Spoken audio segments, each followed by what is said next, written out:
Good morning, people online. I just wanted to rant because I was just watching a video from Michelle Manna about the winter system, and it got me thinking. I commented on it too, but it got me thinking about all the crazy stuff, on TikTok with the mental health. Like, I think that one of the biggest issues with how American society right now is seeing mental illness is that they're taking it and making a diagnosis an identity, whether it's a real or a self-made diagnosis.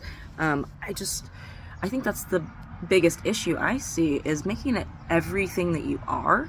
And I know for me personally, when I was 15, I was diagnosed with bipolar disorder. I'm not bipolar. I didn't even really talk to the person who diagnosed me. It was all my mother's story. And it was all lies. Not all of it. It was all exaggerated though. And some of it was outright lies. Because I was there listening to it, and I didn't even say anything, and I got diagnosed that way. And so it wasn't a correct diagnosis, but because we had the word of an official doctor saying this was wrong with me, that diagnosis was weaponized against me from then on. For the next 3 years that I was in that house, I was the bipolar child. I was just the bipolar person. If I was upset, I'm just bipolar, so having my diagnosis weaponized against me made me personally just like very resistant to identifying with a diagnosis. But I see too that like I kind of went overboard, and because I was so resistant to mental health diagnoses, I was suffering. I was mentally unwell, but I just wasn't bipolar.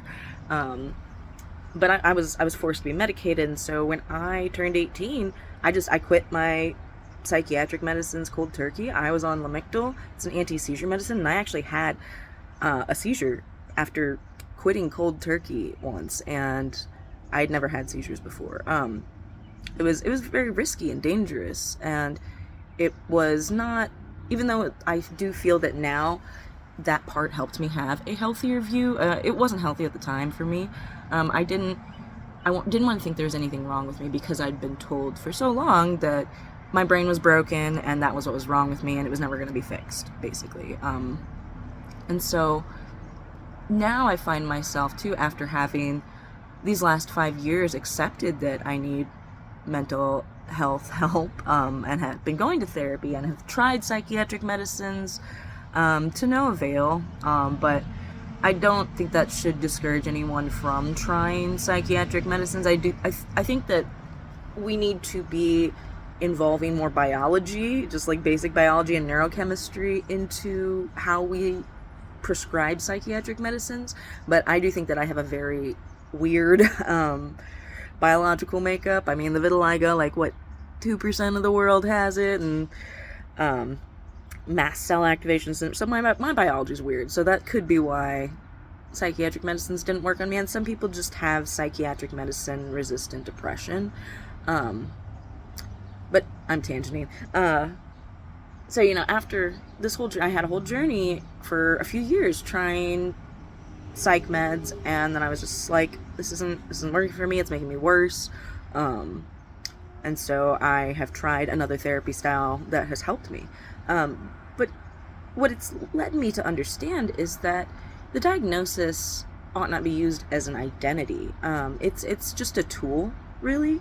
It's a word to help you in your search. So think about it like, if you're Googling something, sure, you can Google all the symptoms, but you're gonna get a lot of overlap. If you know the specific diagnosis to Google, then you can see, okay, well, what other symptoms might be in this that I'm not even aware of? What are the treatments? What are the causes? Like all this stuff. You get a jumping off point to do more research into it. It's a tool. It's not an identity. And so I think we all need to realize that, like, as humans, we are going to be multifaceted, and we're going to have these different parts to us that, sure, some of it is going to be that maybe I have depression, but I am not just a depressed person. I'm also an artist, a writer, a mother.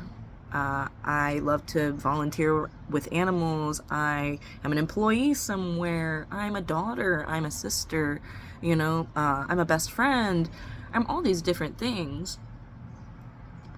And sometimes these things are conflicting too, you know, like I think especially for parents, you know, you'll understand that like we have very conflicting parts of ourselves because on one hand we are parents, and so we are wholesome with our children and age appropriate, especially with young children, but at that time too we can have a toddler and still be a sexual being who wants to be intimate with our partner and all these different things, and those are two very conflicting parts. You wouldn't put the two together, you know, but we are still both of those things. And so different like parts of our personality can be this way too, be conflicting, because I'm thinking back to that video I was watching about the winter system that Michelle Manna did, and you know, they thought they had DID and then they realized they didn't, and something that particularly stood out to me was them saying how they thought cat ears were both cute and cringy. And I get that because I kind of feel that way too. I love cat ears, but they're cringy. You have to admit that. The way they've been popularized in modern culture in America, they're cringy. But because they have certain social connotations that come with them. But you know, we can have conflicting parts to ourselves and still be one whole person. And I do think that this might be a hot take, I'm not gonna die on this hill either, but my own personal feeling about individuals suffering from DID, or at least I'm just gonna say maybe not like individuals suffering with DID, but individuals who are on TikTok presenting as suffering from DID with their aesthetics and their switches. I think a lot of it is that, one, lack of acceptance for the actual identity of the person, and then like insecurity too, and three, just having these conflicting aspects and not being able to reconcile that we're both of these, and feeling the need to split them, kind of like the winter system was talking about. Like, because some of these people, you know, they may have trauma, may dissociate. I have trauma, I dissociate. I don't have DID at all. But it is difficult, I think, especially when you come from like childhood sexual abuse, that you don't want to be who you are. You'd rather be anyone else. I know, because I felt that way for a really long time. And so it's appealing to be able to have one, the control to totally create a character. I love creating characters in video games, and like when I was younger I would just like draw out a character, name them, give them a backstory, and like it's the control that I think is releasing the dopamine in the brain of an abuse survivor. And so that is incredibly appealing, especially when you're like a teenager who's already in hormonal throes of like everything sucks. Even if you're not going through trauma, everything just sucks as a teenager because your hormones are all just and so yeah, that control to create a new character and then to say that you're them, to role play as that, it can be really empowering, you know. We see that even with people who like cosplay, it can be empowering to pretend to be someone else, especially someone known by others. And you know, they're going to be things that you consider good, even the bad parts, because you chose those bad parts, so it's ones you can deal with or that you have some kind of connection or appeal to. A lot of times we don't get to choose our bad parts. We don't want to be our bad parts. We wouldn't choose them if we had the choice. And so yeah, I just think a lot of the TikTok young DID self-diagnosed community, I think taking a couple criteria for a disorder, cherry picking what you want from it, I don't think it's right. I also don't think that it needs to be demonized. Like, I don't think these people are bad people. I just think they're lost and that they need help. I think that really goes to prove that we do in America need free mental health services for people. We could all benefit from it, and instead we have social media that has kind of taken the place of other people and help from other people, and it's not helping us. It's kind of just echo chambers of a game of telephone, really, you know. And that's how we get misinformation from information, is it comes in the right way and then someone says, well, I'm gonna twist it a little bit to fit me, and then the next person says, well, I'm gonna twist it a little bit to fit me, and then you have, like, you know, 14-year-olds on TikTok dressing up, cosplaying as different people who are just like characters from other shows, and it's like I don't really think, and I'm not able to diagnose anyone, and you can't even diagnose people you haven't met, but I personally just don't see that as a trauma-based dissociative disorder where you create multiple identities for yourself, and fully believe it and like go through it. Now, I do think there is something to be said for like the placebo effect of thinking you have something and it kind of coming into existence, not necessarily like fully, but like you will start to struggle with certain things or have less perceived power over it, because power is all in the mind.